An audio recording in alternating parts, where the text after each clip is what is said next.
Heto na mga ka-One Stories, usap-usapan nga po ngayong trade season si Jimmy Butler lalo pat isa nga ito sa pinakamalaking pangalan na available sa market at kung pagbabasihan natin ang package mukhang kinakailangan nga po ng napakaraming kapalit.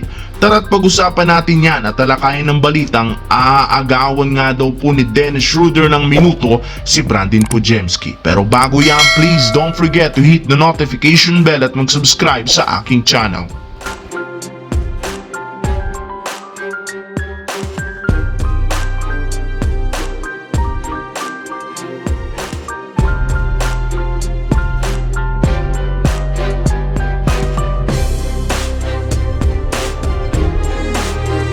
Nga pala mga ka-One Stories, inilabas na nga po ngayon ang trade offer na dapat i-offer ng Warriors kay LeBron at paniguradong tatanggihan ito ng Warriors dahil halos lahat core player kasama si Brandin Podziemski, Jonathan Kuminga, Draymond Green, Moses Moody at Gary Payton II. Lugi nga dito ang Warriors sa trade na ito. Samantala, pinabulaanan nga po ng mismong agent ni Jimmy Butler ang inilabas na balita ni Shams na binabalakan nga daw itong i-trade ng Miami sa lalong madaling panahon. Pero nanindigan pa rin naman si Shams na tama at walang halong kasinungalingan ang kanyang sinabi. Kaya naguguluhan nga po ngayon ang mga fans kung sino sa dalawang ito ang nagsasabi ng totoo. Pero ayon sa ibinulgar ng isang analyst, kahit gustuhin man ng Miami na i-trade si Butler, hindi rin naman nila ito basta-bastang magagawa. Para nga po sa kaalaman ng lahat, isa si Jimmy Butler sa may pinakamalaking kontrata ngayon.